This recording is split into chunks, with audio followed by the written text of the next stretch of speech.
Haleluya. Shalom dan pujian syukur kita naikkan hanya bagi Tuhan kita Yesus Kristus. Pujian syukur kita naikkan hanya bagi Tuhan kita yang mulia, yang agung, yang ajaib. Jemaat Tuhan yang dikasihi, bersyukur kita kepada Tuhan karena memiliki kesempatan sekali lagi untuk kita sama merenungkan firman Tuhan. Dan sebelum kita merenungkan firman Tuhan pada kali ini, terlebih dahulu kita datang kepada Tuhan dalam doa dan saya akan pimpin kita dalam doa. Bapa di surga, terima kasih Tuhan atas penyertaan-Mu pada saat ini. Sebentar kami akan merenungkan firman-Mu. Berkati setiap pribadi dan jemaat yang melihat dan merenungkan firman Tuhan bersama. Pada saat ini Tuhan, Kau memberkati kami dimanapun mereka berada. Pimpin kami, sertai kami dari awal hingga selesainya. Ini doa kami hanya dalam nama Yesus Kristus kami telah berdoa dan mengucap syukur. Amin. Jemaat Tuhan dikasihi, untuk kita memulakan bagian firman Tuhan kita pada saat ini, kita akan melihat satu bagian firman Tuhan. Dalam satu ayat firman Tuhan terdapat dalam Roma pasal yang ke-12 ayat yang ketiga. Roma 12 ayat ketiga berkata begini, berdasarkan kasih karunia yang telah dianugerahkan kepadaku, aku berkata kepada setiap orang di antara kamu, janganlah kamu memikirkan hal-hal yang lebih tinggi daripada yang patut kamu pikirkan, tetapi hendaklah kamu berfikir begitu rupa sehingga kamu menguasai diri menurut ukuran iman yang dikaruniakan Allah kepada kamu masing-masing. Mengenai penguasaan diri. Jadi Bapak Ibu jemaat Tuhan yang dikasihi, melalui firman Tuhan yang sudah kita lihat baca pada saat ini, biarlah kita akan merenungkan firman Tuhan tentang satu perkataan yang saya ambil dari bagian ini, ayat ini, yaitu penguasaan diri yang benar. Jadi pokok renungan kita adalah penguasaan diri yang benar. Jadi melalui bagian firman Tuhan ini yang menyatakan bahwa kita harus menguasai diri kita dalam segala apapun. Jadi ada begitu banyak orang percaya kepada Tuhan yang gagal dalam kehidupan mereka, yang tidak menguasai diri mereka. Ketika mereka berhadapan dengan masalah, mereka tidak dapat menahan diri mereka sehingga masalah itu hidup dalam kehidupan mereka dan mereka tidak boleh keluar. Dan juga ada setengah jemaat ataupun setengah anak Tuhan, setengah orang Kristen bahkan yang belum percaya kepada Tuhan, mereka tidak dapat menahan kehidupan mereka dan menguasai diri mereka sehingga mereka terbelenggu dengan dosa, dengan kehidupan mereka, dengan apapun kehidupan mereka yang mereka hadapi. Kalau kita lihat di sini adalah apa yang kita akan perhatikan, yaitu rahasia supaya kita dapat menguasai diri dalam segala hal. Jadi apakah rahasia itu? Jadi terbentuk dalam kehidupan kita, kita harus menguasai hidup kita, kuasai diri kita. Kita dapat menahan diri kita dalam segala apapun. Jadi jemaat Tuhan dikasihi, kita akan belajar ada 3 perkara di sini. Yang pertama kita lihat yaitu menghargai setiap nasihat yang baik. Jadi untuk kita menguasai diri kita, dalam penguasaan diri kita adalah harus menghargai setiap nasihat yang baik. Banyak nasihat diberikan, ada bentuk nasihat yang begitu menyenangkan, ada nasihat yang begitu membuat hati kita sehingga kita merasa susah untuk menerima. Bahkan ada nasihat yang membuat sehingga kita meragukan pemikiran kita. Yang mana kita akan pilih? Kadang-kadang nasihat yang kita dengar mungkin dia merasakan kita tidak senang mendengarnya, tetapi sebenarnya untuk membangun dan membentuk diri kita, dan kita harus ikuti dan dengar. Walaupun dia susah untuk kita terima, itu satu perkara yang baik untuk kita hadapi, yaitu menghargai setiap nasihat yang baik. Jadi kalau kita lihat nasihat yang baik bermanfaat dalam satu bagian firman Tuhan, Amsal pasal 19 ayat 20, dengarkanlah nasihat dan terimalah didikan supaya engkau menjadi bijak di masa depan. Dengarlah dan kita harus terimalah didikan supaya engkau menjadi bijak di masa depan. Kita harus mendengar nasihat, kita harus menerima nasihat, kita harus melihat kepada apapun yang dinasihatkan kepada kita. Kalau kita mendengar dan juga menerima nasihat itu dengan cara yang baik, kita akan terima dia dengan cara yang baik. Kalau kita mendengar nasihat itu dengan cara yang tidak baik dan menerima dengan cara tidak baik, maka hal yang tidak baik akan berlaku dalam kehidupan kita. Nah, benar jemaat Tuhan, Bapak Ibu Saudara dikasihi Tuhan, kalau kita lihat akibatnya bagi orang yang mengabaikan nasihat yang baik, begitu baik nasihat diberikan tetapi dia mengabaikannya. Kalau kita lihat dalam satu Raja-Raja pasal 12, kalau kita lihat tentang Raja Rehabiam yang ditinggalkan oleh rakyatnya dan kerjaannya, yaitu kerjaan Israel terpecah. Karena tidak mendengar nasihat yang baik, tidak mendengar nasihat yang diberikan. Tetapi kalau kita lihat, bagi orang yang mendengar nasihat yang baik, dan orang itu akan menerima perkara yang baik yang dihadapi. Tetapi bagi orang yang mengabaikan nasihat itu, hanya indah tak indah, hanya melihat kepada kehidupannya sendiri, tidak mau mendengar orang lain, nasihat orang lain. Kadang-kadang nasihat itu membentuk kita. Kadang-kadang ada nasihat yang memberikan satu nasihat yang baik dalam kehidupan kita, sehingga kita dapat maju dalam kehidupan kita.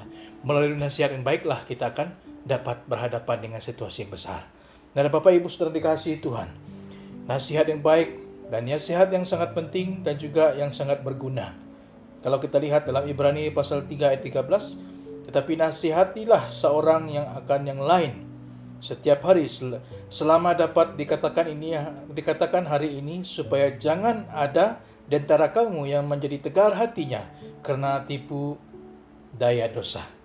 Jangan di antara kamu yang tegar hatinya dengan tipu daya dosa. Kalau kita melihat dalam kehidupan kita pada hari ini, harus menasihat yang baik. Harus menasihatilah seorang yang lain. Jadi firman Tuhan menjelaskan kepada kita saling menasihati. Karena nasihat itu akan mendorong kita, akan membuat kita hidup semakin semangat hidup di dalam Tuhan. Nah, jemaat yang saya kasihi, hidup kita pada hari ini adalah hidup yang senang menerima nasihat dan menguasai diri kita. Karena kita dapat menguasai pribadi kita dan dengan nasihat yang baik, dengan nasihat apapun bentuknya, dan kita akan dapat menguasai hidup kita yang kita hadapi pada hari ini. Jadi kalau kita lihat, nasihat yang mengajar kita adalah nasihat yang baik daripada firman Tuhan. Kata firman Tuhan, nasihatilah satu dengan lain. Nasihat melalui kata firman Tuhan. Firman mengajar kita harus menasihati sesama kita dengan cara mendorong, memberi dorongan kepada mereka, memberi kata-kata nasihat yang baik yang untuk memberi semangat kepada mereka.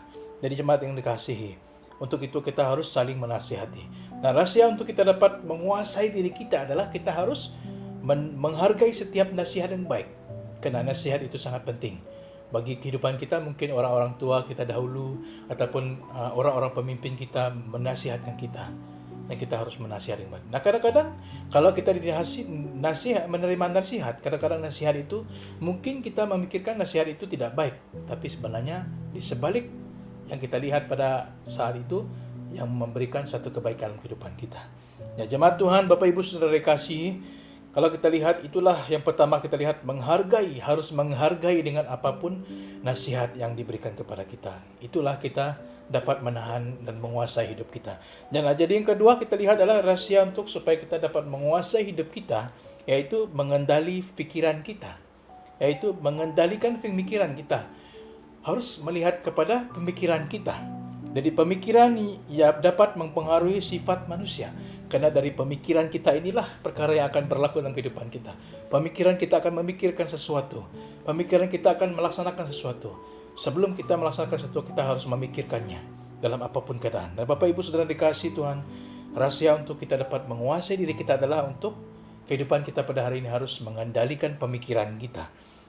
Pemikiran kita yang dapat mempengaruhi sifat manusia kita. Dalam 1 Korintus pasal 13 ayat 11 berkata, ketika aku kanak-kanak, aku berkata seperti kanak-kanak. Aku merasa seperti kanak-kanak. Aku berpikir seperti kanak-kanak. Sekarang sesudah aku menjadi dewasa, aku meninggalkan sifat kanak-kanak itu. Itu kata firman Tuhan menjelaskan, ketika hidup kita seperti seorang anak-anak, sifat kita seperti anak-anak, dan segala apapun seperti dengan cara anak-anak. Dan setelah kita hidup dewasa dan percaya kepada Tuhan, kita sudah meninggalkan sifat itu. Ya benar Bapak Ibu Saudara dikasihi Tuhan, kalau kita memiliki anak dan anak kita bertumbuh dari kecil, dan kita akan melihat sifat mereka, dan mereka setelah dewasa barulah kita lihat apa sifat mereka sebagai seorang anak yang sudah menjadi dewasa. Jadi kalau kita lihat kata firman Tuhan di sini adalah harus memikirkan pemikiran yang dewasa. Nah, kadang-kadang manusia kita memikirkan seperti pemikiran anak-anak, seperti pemikiran yang masih belum mengetahui sesuatu. Padahal sebenarnya kehidupan kita sudah cukup usia dan sudah kita umur dewasa dalam kehidupan kita. Secara rohani kalau kita lihat kehidupan kita sudah maju dan matang di dalam Tuhan.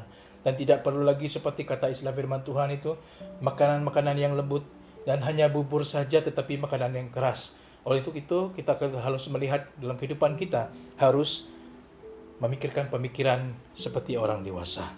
Juga kalau kita lihat orang yang selalu berpikiran positif, selalu disertai Tuhan. Nah, kita akan melihat di sini adalah pemikiran positif harus memikirkan pikiran positif. Karena pikiran positif ini akan membawa satu kita kepada hal yang baik dalam kehidupan kita. Sekiranya pemikiran positif itu timbul dalam pemikiran kita, maka apa yang kita pikirkan, apa yang kita lakukan, bahwa perkara itu akan dapat kita laksanakan dengan baik. Kalau pemikiran negatif timbul, kalau pemikiran yang tidak baik timbul secara negatif, dan perkara itu akan membuat diri kita rugi, membuat diri kita sehingga kita susah untuk melaksanakan tugas kita setiap hari. Bapak Ibu Saudara dikasihi Tuhan, marilah kita melihat di sini adalah untuk menguasai diri kita dalam kehidupan kita pada hari ini. Harus kendali, harus kita lihat dari posisi pemikiran kita. Memiliki pemikiran yang baik, memiliki pemikiran yang sentiasa hidup, pemikiran secara dewasa, dan juga pemikiran yang positif. Jadi kalau kita lihat dalam Filipi pasal 4 ayat 8-9, yang berkata, jadi akhirnya saudara-saudara, semua yang benar, semua yang mulia, semua yang adil, dan semua yang suci, semua yang manis, semua yang sedap didengar, dan semua yang disebut kebajikan dan patut dipuji, pikirkanlah semuanya itu. Kata firman Tuhan di sana, dan apa yang telah kamu pelajari, dan apa yang telah kamu terima, dan apa yang telah kamu dengar, dan apa yang telah kamu lihat padaku, lakukanlah itu, maka Allah sumber damai sejahtera akan menyertai kamu. Cukup jelas firman Tuhan ini, Bapak Ibu Saudara yang dikasihi Tuhan. Dikatakan untuk itu sebagai anak Tuhan, semua yang benar, semua yang adil, dan semua yang suci, semua yang manis, dan segala semua yang sudah dinyatakan dalam firman Tuhan ini adalah patut kita pelajari, patut kita terima, patut kita dengar, patut kita lihat, dan juga patut kita lakukan dalam kehidupan kita. Nah, Bapak Ibu Saudara dikasihi Tuhan, membicarakan tentang apa yang kita lakukan di sini adalah pemikiran secara positif. Apa yang kita pikirkan secara positif itu akan keluar dalam diri kita dan dapat menahan diri kita untuk melakukan yang baik sesama kita. Dan kalau kita lihat di sana dalam ayat itu, Allah sumber damai sejahtera, Allah sumber menyertai kita. Itu yang kita lihat. Rasanya untuk kita menguasai diri kita, yaitu mengendali pemikiran kita. Dan kita harus mendengar, kita harus melihat, kita harus melakukan apa yang dikatakan firman Tuhan di sana. Pemikiran yang baik, pemikiran yang positif, dan akan membawa kita maju dan semangat terus di dalam Tuhan. Yang ketiga, yang terakhir kita lihat di sini adalah rahasia untuk menguasai diri kita, yaitu kita menggunakan iman kita dengan iman yang benar. Menggunakan iman dengan yang benar. Menggunakan iman dengan benar. Yaitu kalau kita lihat bertindak luar iman menyebabkan orang berdosa. Bertindak secara luar menyebabkan orang berdosa. Roma pasal 14 ayat 23 berkata begini, tetapi barang siapa yang bimbang, kalau ia makan, ia telah dihukum karena tidak melakukan berdasarkan iman. Dan segala sesuatu yang tidak berdasarkan iman adalah dosa. Jadi kalau kita lihat segala sesuatu yang tidak berdasarkan iman adalah dosa. Bapak Ibu Saudara dikasihi Tuhan, kalau kita lihat kita harus menggunakan iman kita yang benar. Kadang-kadang kita memiliki iman yang daripada Tuhan itu, kita masih ragu-ragukan iman kita. Kita tidak menggunakannya dengan benar, dan sehingga kita merasakan sesuatu itu seperti kata firman Tuhan di sana, ada keraguan, dan sehingga kita merasakan iman kita sudah hidup mati, hidup mati. Nah, kadang-kadang iman kita seperti meter, dia naik turun. Bapak Ibu jemaat Tuhan yang saya kasihi, kita tidak perlu seperti meter, kita tidak perlu seperti apa yang dinyatakan dalam hal dunia pada hari. Kita harus iman kita tetap dan benar di hadapan Tuhan. Jadi kalau kita lihat melalui firman Tuhan di sini adalah berdasarkan segala sesuatu yang tidak benar, tidak berdasarkan iman adalah dosa. Jadi menyatakan bahwa kita harus memiliki iman yang benar, menggunakan iman yang benar untuk kita menguasai diri kita dalam segala perkara yang kita hadapi dalam dunia ini adalah kita harus menggunakan iman kita benar. Karena apabila perkara itu datang yang menghantui hidup kita, apabila dosa itu datang, apabila kuasa jahat, kuasa iblis, segala macam yang tidak baik itu datang dalam kehidupan kita, dan untuk kita menguasai diri kita lepas daripada perkara itu adalah kita harus menggunakan iman kita dengan sungguh-sungguh. Kita percaya bahwa kita dapat lepas. Kita percaya bahwa kita dapat bebas dari segala apapun yang kita hadapi pada hari ini. Nah, jemaat Tuhan, Bapak Ibu Saudara dikasihi, kita harus melihat bagaimana hidup kita menguasai diri kita dengan benar dalam kehidupan kita adalah kita harus menggunakan iman kita yang benar. Iman yang kita miliki daripada Tuhan, iman yang sungguh-sungguh, seperti mana kita beriman percaya kepada Tuhan, kita inginkan sesuatu supaya kita dapat dibebaskan, hidup tenang dan juga percaya kepada Tuhan, dan juga demikian kehidupan kita. Untuk menguasai diri kita, kita harus menggunakan iman yang benar. Karena iman yang benar adalah iman daripada Tuhan. Jadi kuasailah diri kita dalam segala apapun keadaan. Nah, jemaat Tuhan dikasihi, rahasianya untuk kita dapat menguasai diri kita dalam segala apapun yang kita hadapi dalam dunia ini adalah kita sudah belajar 3 perkara ini. Yang pertama tadi itu menghargai setiap nasihat yang baik dan juga mengendalikan pemikiran kita dengan secara pikiran positif, dan juga harus menggunakan iman yang benar, iman yang sungguh-sungguh, iman yang membawa pengharapan kepada Tuhan. Iman yang sungguh-sungguh dan juga kita percaya bahwa Tuhan akan terus melakukan sesuatu perkara yang baik, yang mukjizat yang baik dalam kehidupan kita. Nah, jemaat Tuhan yang dikasihi, sekali lagi saya katakan di sini adalah bahwa kita dapat menguasai diri kita.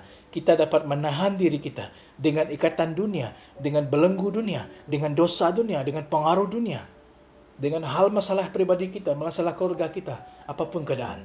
Dengan 3 perkara ini kita lihat bahwa menjelaskan bahwa kita harus dapat menguasai diri kita, menghargai nasihat yang baik, dan juga mengendali pemikiran kita dengan pemikiran yang positif, dan juga menggunakan iman yang benar di hadapan Tuhan. Maka kita akan diberkati. Maka semua yang kita lakukan itu adalah kita dapat menahan dan menguasai diri kita dengan baik. Kita dapat lepas dengan hal itu. Dan dengan segala perkara yang kita hadapi, tanpa penguasaan diri itu kita tidak dapat lepas. Oleh karena penguasaan diri itu menahan secara diri kita, melihat keadaan itu, maka kita akan dapat lepas.